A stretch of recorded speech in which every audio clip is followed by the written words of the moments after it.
Você dedicou toda a sua alma aos seus tomates e pimentões. Cuidou deles com carinho durante todo o verão.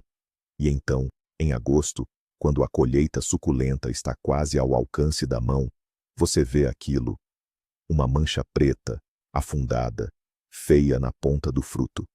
Familiar, não é? Essa é a podridão apical, e hoje vamos descobrir como salvar sua colheita.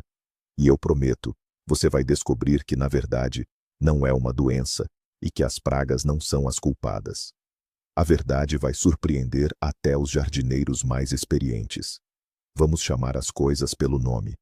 A podridão apical não é um fungo, nem uma infecção que possa ser transmitida por ferramentas. É um distúrbio fisiológico. Simplificando, não é contagioso. É uma falha interna na nutrição da planta, como se, de repente, um ser humano parasse de absorver alguma vitamina importante.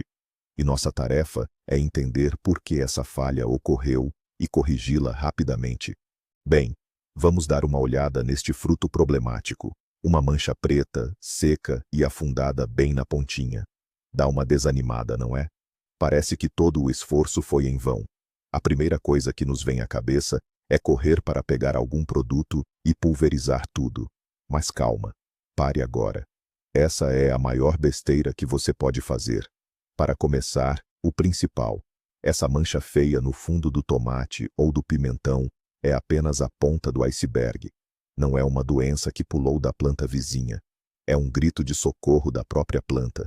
Imagine que é como aquela luz vermelha no painel do seu carro. Você não vai simplesmente pintar a luz para ela apagar, vai? Você vai procurar a causa de ela ter acendido. Aqui é a mesma coisa. A mancha é um sintoma externo de um problema interno profundo. O verdadeiro inimigo da sua colheita está escondido onde você não consegue vê-lo. Pode estar nas raízes, nos caules ou num desequilíbrio nutricional da planta inteira. E enquanto não descobrirmos o que realmente se desequilibrou lá dentro, estaremos apenas a lutar contra moinhos de vento, perdendo tempo precioso e, o que é mais doloroso, perdendo os frutos um a um. Entender este simples fato já é metade da vitória. E é aqui que chegamos ao erro número 1, cometido por 9 em cada 10 jardineiros. Ao ver o apodrecimento, pensamos, fungo, míldio. E o que fazemos? Correto. Corremos para o pulverizador e o enchemos com fungicidas. Usamos sulfato de cobre, calda bordaleza e todo tipo de azóis e oxius. Pulverizamos nossos arbustos, folhas e frutos com afinco, convictos de que estamos eliminando a doença. Agora, a dura verdade. Tudo isso é completamente inútil. Você está apenas desperdiçando sua energia, tempo e dinheiro, porque a podridão apical não tem absolutamente nada a ver com fungos ou bactérias. Ela não pode ser combatida com produtos químicos. É o mesmo que tentar tratar uma fratura com aspirina. O efeito será zero. Enquanto você pulveriza os arbustos, tentando vencer um inimigo inexistente, o verdadeiro problema continua a se desenvolver. A planta continua a sofrer, e novos tomates e pimentões, um após o outro, ficam cobertos pelas mesmas manchas feias. Você está simplesmente jogando água no deserto. Então, a primeira regra para salvar a sua colheita: deixe os fungicidas de lado. Eles não são seus aliados aqui. Na verdade, o que você está vendo é um pedido de socorro bem específico da própria planta. E ela está a sinalizar a falta de um elemento único, mas absolutamente vital. Imagine a construção de uma casa grande. Os tijolos estão lá, os trabalhadores a postos, tudo a correr conforme o planeado. Mas, de repente, lá no último andar, na divisão mais afastada, o cimento acaba. O que acontece? A parede perde a sustentação, simplesmente desmorona. Pois é, exatamente isso que está a acontecer com o seu tomate.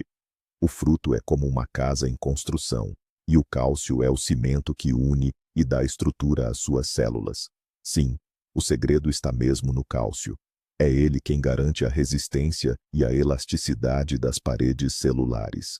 Quando há cálcio em quantidade suficiente, o fruto desenvolve-se de forma uniforme, firme e saudável. Mas, Assim que surge a carência, as primeiras a sofrer são as células mais distantes. Onde é que elas se encontram? Exato, na pontinha do fruto, onde costumava estar a flor. As suas paredes ficam frágeis, desintegram-se e o tecido acaba por morrer. E é assim que aparece a mancha preta. Não foi um fungo que comeu o seu tomate. Ele simplesmente se desintegrou de dentro para fora, por falta de material de construção. Mas aqui está o grande paradoxo que realmente intriga muitos jardineiros. É muito provável que o cálcio já esteja presente no seu solo. Você, com certeza, já adicionou farinha de dolomita, cal ou cascas de ovos trituradas. E você está certo. Em 99% dos casos, o solo não é pobre em cálcio. Então, qual é o mistério? Imagine um armazém gigantesco, lotado de produtos, e na cidade, uma grande fome. Por quê? Simplesmente porque as estradas ficaram intransitáveis e nenhum caminhão consegue levar a mercadoria do armazém para as lojas. É exatamente o que acontece com o seu tomateiro. O solo é o armazém, recheado de cálcio, e as raízes e caules são esse sistema de transporte, os caminhões. E se esse sistema falha, a planta vai passar fome, mesmo estando rodeada por um mar de nutrientes. O problema não é a falta de cálcio. A questão é que, por alguma razão, a planta não consegue absorvê-lo e transportá-lo para onde é mais necessário. Os frutos em crescimento. Nosso caminhão simplesmente pifou. E nossa principal tarefa não é entupir o armazém com mais produtos, mas sim consertar a estrada e o transporte. Entender o que exatamente está impedindo o cálcio de viajar por toda a planta. O grande vilão aqui, o culpado número 1, é a rega irregular. É essa montanha-russa de umidade, essa gangorra que tanto prejudica nossas plantas. Primeiro, esquecemos de regar, talvez porque viajamos no fim de semana ou simplesmente por causa de um calor intenso. A terra resseca, fica dura como pedra. Nesse solo compactado, as raízes fisicamente não conseguem absorver água. E aqui, uma informação importante. O cálcio só é transportado pela planta junto com a água, pois é nela que ele se dissolve. Sem um fluxo de água estável, não há transporte de cálcio. Então, voltamos, vemos as folhas murchas e a terra rachada. O que fazemos? Pegamos a regadeira ou a mangueira e provocamos um verdadeiro dilúvio. Encharcamos o canteiro com vontade, para garantir, certo? E nesse exato momento, a situação das raízes piora ainda mais. Elas acabaram de sufocar com a seca, e agora começam a sufocar pela falta de oxigênio no solo superencharcado. A planta entra em um estado de estresse profundíssimo. Seu sistema vascular, essa rede de transporte interna, simplesmente não consegue lidar com essas oscilações extremas. Esse ciclo seca-inundação é o caminho mais rápido e seguro para a podridão apical. As raízes são o coração da planta. São elas que bombeiam água e nutrientes, e em condições de estresse, simplesmente não conseguem funcionar corretamente. Quando o solo resseca, as pequenas raízes absorventes, que fazem o trabalho principal, começam a morrer. É como se entrassem num estado de suspensão para poupar energia. Depois, quando encharcamos o canteiro bruscamente com água, essas raízes danificadas não conseguem acordar instantaneamente e começar a trabalhar a todo vapor. Precisam de tempo para se recuperar e desenvolver novas. Mas os frutos continuam a crescer. Neste exato momento, precisam de cálcio, e cria-se uma situação em que a bomba está avariada, mas a necessidade de água e nutrientes é máxima. Como resultado, a água e o cálcio chegam às folhas, que transpiram ativamente, mas não conseguem alcançar os frutos, que estão no fim dessa cadeia de transporte. A planta, por assim dizer, faz uma escolha: salvar as folhas ou nutrir o fruto. E, infelizmente, essa escolha muitas vezes não beneficia a nossa futura colheita. Existe, contudo, outro inimigo silencioso que muitas vezes não percebemos e que, por vezes, nós próprios provocamos: as raízes danificadas. Lembram-se de como gostamos de manter a horta impecável, sachar as ervas daninhas, afofar a terra com uma enxada para evitar a crosta e para que a terra respire? Pois bem, em agosto, quando o sistema radicular dos tomates e pimentões já se expandiu bastante, essa prática tão zelosa pode ser devastadora. As raízes do tomateiro espalham-se na camada superior do solo muito mais longe do que imaginamos, e cada golpe de enxada, num raio de 30 a 40 centímetros do caule, é, essencialmente, uma operação cirúrgica sem anestesia. Nós cortamos aquelas raízes finas e absorventes que são cruciais para a nutrição da planta.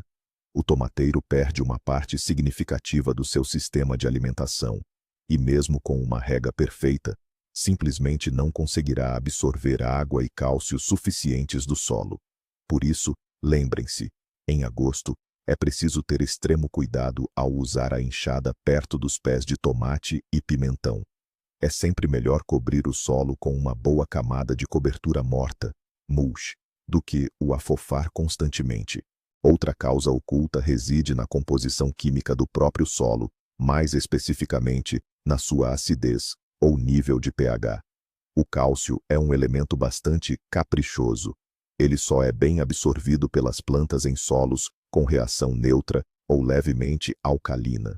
No entanto, se o seu solo for excessivamente ácido, o que é frequente em solos turfosos ou argilosos, ocorre um bloqueio químico. Nesses solos, o cálcio é, por assim dizer, ligado por outros elementos e transforma-se numa forma inacessível para as plantas. Ele está presente, mas as raízes simplesmente não conseguem vê-lo. O mesmo pode ocorrer em solos muito alcalinos e salinizados, onde o cálcio também é bloqueado. Assim, se a podridão apical for uma visita constante ano após ano, mesmo com uma rega adequada, vale a pena verificar a acidez do solo. Isso pode ser feito com tiras de teste simples, facilmente encontradas em qualquer loja de jardinagem. Provavelmente, os seus canteiros apenas precisam de uma terapia desacidificante com farinha de dolomita ou cal. Às vezes, nós mesmos, com as melhores intenções, acabamos criando um problema. Queremos que nossos tomates cresçam grandes, suculentos, e que os pés fiquem robustos e verdes, e então começamos a adubá-los intensamente. Em particular, aplicamos generosamente infusões de esterco bovino, esterco de galinha, adubos verdes, ou espalhamos nitrato de amônio, e tudo isso são fontes de nitrogênio. O nitrogênio é, sem dúvida, essencial. Ele é responsável pelo crescimento das folhas e dos caules. No entanto, em agosto, o seu excesso nos prega uma peça. Primeiro, a planta começa a engordar, ou seja, desenvolve uma massa verde exuberante em detrimento dos frutos. Todas as suas energias são direcionadas para as folhas. Em segundo lugar, e o mais importante, o excesso de nitrogênio, juntamente com potássio e magnésio, atua como antagonista direto do cálcio. Eles meio que competem com ele por um lugar no sistema de transporte da planta. Nessa competição, o cálcio acaba perdendo. A planta absorve o nitrogênio com avidez, e para o cálcio já não restam nem energia nem espaço. O resultado é um arbusto verde exuberante, mas com frutos apodrecendo. Até mesmo o clima pode pregar uma peça e causar a podridão apical, mesmo que você esteja fazendo tudo certo. Imagine um dia quente de agosto. O sol está escaldante e um vento seco sopra. O que a planta faz num dia assim? Ela transpira ativamente, liberando umidade pelas folhas para se resfriar. Esse processo é conhecido como transpiração, e é um processo muito intenso. Uma quantidade enorme de água é liberada pela superfície das folhas. As raízes trabalham em ritmo acelerado, tentando compensar essa perda. Todo o fluxo de água, e com ele o cálcio dissolvido, é direcionado para as folhas. Para os frutos, que transpiram muito menos, esse fluxo já não é suficiente. É como se as folhas roubassem os frutos, pegando toda a água e os nutrientes para si. Assim, mesmo com o solo úmido, Em condições de calor extremo e baixa umidade do ar, a planta pode sofrer de deficiência de cálcio justamente nos frutos. No entanto, numa estufa, a história pode ser exatamente o oposto. Poder-se-ia pensar, sem calor excessivo, umidade elevada, rega regular, condições perfeitas.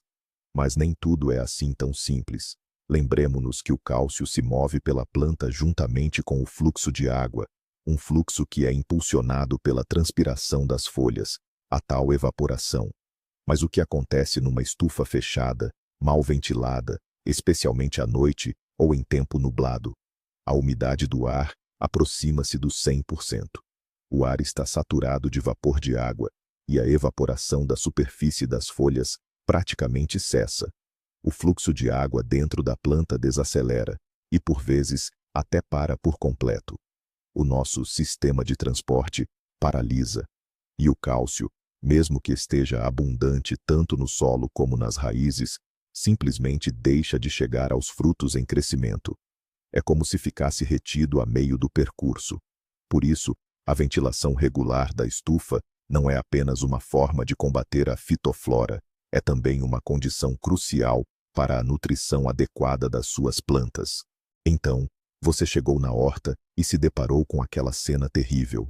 O que fazer agora, neste exato momento? Não precisa entrar em pânico nem arrancar o pé. Precisamos de primeiros socorros, uma verdadeira reanimação para os nossos tomates. E sim, ela existe. Existe um método que permite levar o cálcio diretamente aos frutos, de forma super rápida, contornando o sistema radicular danificado. Já que a nossa bomba principal está falhando, vamos usar uma rota alternativa. Vamos alimentar a planta pelas folhas. Este método é conhecido como adubação foliar. As folhas são capazes de absorver os nutrientes diretamente pela sua superfície. Isso funciona muito mais rápido do que pelas raízes, e o efeito é praticamente instantâneo. É como uma vitamina na veia para alguém que não consegue absorver os nutrientes pelo estômago. Nossa missão é preparar o coquetel certo e aplicá-lo da forma correta. A forma mais rápida e eficaz é a pulverização foliar com uma solução de nitrato de cálcio. Este fertilizante dissolve-se facilmente em água e contém cálcio numa forma prontamente assimilável pelas plantas. A receita é simples. Use cerca de 5 a 10 gramas de nitrato de cálcio, o que corresponde a uma colher de chá bem cheia, e dissolva em 10 litros de água. Se não tiver nitrato de cálcio à mão, pode usar cloreto de cálcio de farmácia, vendido em ampolas. Uma ampola de solução a 10% deve ser diluída em 3 a 5 litros de água. Pulverize abundantemente, procurando molhar as folhas de ambos os lados, e também os próprios frutos, sobretudo aqueles que acabaram de se formar. É melhor realizar este procedimento à noite, depois do pôr do sol, ou em dias nublados, para que a solução não evapore muito rapidamente e não queime as folhas. Pode repetir a aplicação em 5 a 7 dias. Esta é uma medida de emergência. É fundamental entender que a pulverização foliar funciona como um analgésico para uma dor de dente. A dor pode até aliviar temporariamente, mas o dente problemático continua lá. Nossa adubação foliar é uma medida paliativa, que nos permite salvar os frutos que estão em plena fase de enchimento. Ela lhes fornece a dose de cálcio necessária no momento certo. No entanto, a causa real do problema, nosso sistema de transporte deficiente, permanece. O sistema radicular continua estressado e a irrigação ainda não está adequada. E assim que o efeito da nossa pílula passar, a podridão apical voltará a atacar os frutos seguintes, os mais jovens. Por isso, depois de prestar esses primeiros socorros, não podemos relaxar. Devemos iniciar imediatamente o tratamento principal. Precisamos consertar o mecanismo em si, restaurar o funcionamento normal das raízes e garantir um fornecimento estável de nutrientes do solo. Caso contrário, ficaremos correndo com o pulverizador até as primeiras geadas. A principal solução, portanto, é acertar na rega. Esqueça o hábito de regar um pouquinho todos os dias, jogando água com um regador perto do arbusto. Essa rega superficial só prejudica.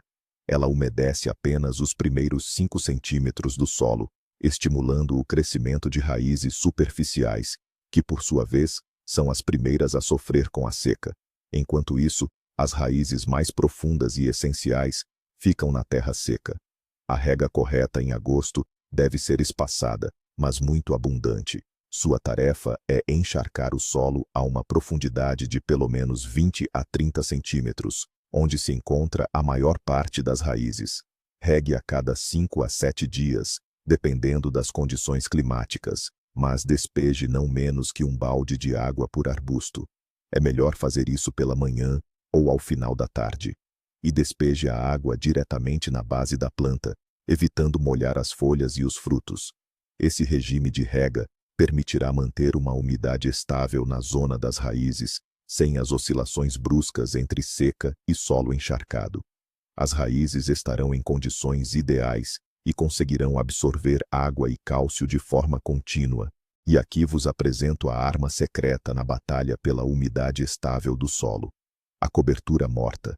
Sim, basta usar grama cortada, palha, feno ou até mesmo ervas daninhas secas, desde que não tenham sementes. Uma camada de cobertura morta com 5 a 10 centímetros de espessura faz verdadeiros milagres. Primeiro, ela funciona como um cobertor, protegendo o solo do sol escaldante. O solo sob a cobertura morta não superaquece, o que significa que as raízes permanecem numa temperatura confortável. Segundo, ela reduz drasticamente a evaporação da umidade da superfície. O solo permanece úmido por mais tempo e você pode regar com menos frequência. Terceiro, a cobertura morta impede a formação de uma crosta no solo, o que significa que a terra permanece sempre solta e arejada. As raízes respiram. E, finalmente, ao se decompor gradualmente, a cobertura morta enriquece o solo com matéria orgânica, tornando-o mais fértil. A técnica da cobertura morta é o método mais simples, econômico e incrivelmente eficaz para aliviar o estresse do sistema radicular e garantir o seu funcionamento ideal. E o que fazer com aqueles frutos que já foram atingidos pela podridão apical? Aqueles que já apresentam uma mancha escura? Infelizmente, esses já não podem ser salvos. A mancha não vai desaparecer e o tecido nesse local já morreu. Por isso, sem pena, remova-os do pé. Faça isso com cuidado para não danificar o galho. Por que fazer isso? Primeiro, um fruto nessas condições nunca se desenvolverá completamente. Ele amadurecerá antes do tempo, permanecendo pequeno e duro. Em segundo lugar, e o mais importante, a planta continua a gastar suas forças e nutrientes nele, tentando de alguma forma mantê-lo vivo. Ao remover o fruto doente, você redireciona esses recursos para o crescimento e desenvolvimento de frutos saudáveis. É como se você dissesse à planta: não gaste energia com o que não tem salvação, foque nos frutos saudáveis. Isso ajudará o pé a se recuperar mais rápido e a dar uma boa colheita dos frutos restantes. E então, surge a pergunta lógica: será que podemos comer estes tomates? É perigoso? Afinal, o aspecto não é o mais convidativo. Posso tranquilizá-lo. É totalmente seguro. É importante recordar que a podridão apical não é uma infecção nem um fungo. Na mancha em si, não existem micro-organismos nocivos ou toxinas. Trata-se apenas de tecido vegetal que morreu por falta de cálcio. Por isso, basta pegar numa faca e, com cuidado, remover a parte danificada, que estará escura e mais rija. O restante é polpa saudável, suculenta e perfeitamente comestível, seja do tomate ou do pimento. É verdade que, talvez, não seja tão doce quanto um fruto que amadureceu completamente e de forma saudável no pé. No entanto, para processamento, seja para sumo, leixo, adjica ou polpa de tomate, é perfeito. Portanto, não desperdice estes frutos. Basta remover a parte afetada e utilize-os sem hesitação. Agora que as medidas de emergência foram tomadas e a colheita deste ano está a salvo, é hora de olharmos para o futuro e garantir que este problema nunca mais o incomode. A prevenção é, sem dúvida, o nosso maior trunfo. Comece a preparação com antecedência. Desde o outono ou no início da primavera, durante o preparo dos canteiros, incorpore ao solo agentes desacidificantes como farinha dolomítica, cal ou cinzas de madeira. Isso não é apenas um adubo, é um ajuste fundamental para a saúde do seu solo. Você estará, de certa forma, destrancando o acesso que impedia as raízes de absorver o cálcio. Guarde esta regra de ouro para a adubação na segunda metade do verão. Menos nitrogênio, mais potássio e fósforo. O nitrogênio estimula o crescimento foliar excessivo, desviando nutrientes importantes dos frutos. O potássio, por outro lado, é o maestro da planta. Ele ajuda a transportar todos os nutrientes essenciais, incluindo o nosso valioso cálcio, por toda a planta. E para finalizar, a decisão mais inteligente: opte por variedades resistentes. Os melhoristas de plantas não trabalham em vão. Atualmente, há uma vasta gama de híbridos que, geneticamente, lidam melhor com o estresse e assimilam o cálcio de forma mais eficaz. Ao comprar sementes, procure na embalagem a indicação resistente à podridão apical. Este é o seu melhor seguro contra futuras desilusões. Agora, vamos juntar tudo e revelar o grande segredo que muitos nem sequer imaginam. Todas essas pulverizações, adubações, verificação de acidez, tudo isso é importante. Mas o erro mais comum e significativo que os jardineiros cometem em agosto é a tentativa de afogar o problema. Ao ver a terra seca e os frutos apodrecendo, pegamos o regador e regamos todos os dias. Isso, no entanto, apenas agrava o estresse do sistema radicular. As raízes ora sufocam com o excesso de água, ora secam demais, e esse ciclo quebra completamente o mecanismo de transporte de cálcio. O grande segredo no combate à podridão apical é entender que o problema não é a falta de cálcio no solo, mas sim um elevador avariado, que deveria levar esse cálcio até os frutos. E esse elevador é, na verdade, um sistema radicular estável e que funciona corretamente. É por isso que o mulching e a rega rara, mas profunda, são 100 vezes mais eficazes do que qualquer pulverização de emergência. Você não está tratando o sintoma, você está corrigindo a causa raiz. Para resumir, a podridão apical não é uma sentença de morte para a sua colheita, mas sim um sinal. Um sinal de que é preciso ajustar urgentemente a rega, fazer o mulching dos canteiros e rever o plano de adubação. Não entre em pânico e não recorra à química. Apenas dê estabilidade às suas plantas. Obrigado por assistir a este vídeo até o fim. Espero que agora seus tomates e pimentões estejam seguros. Se este vídeo foi útil, apoie o canal com um like e se inscreva para não perder as próximas dicas. E agora, uma pergunta para vocês. Como vocês combatem a podridão apical? Compartilhem seus métodos comprovados e truques nos comentários. Vamos construir juntos o mais completo banco de conhecimento.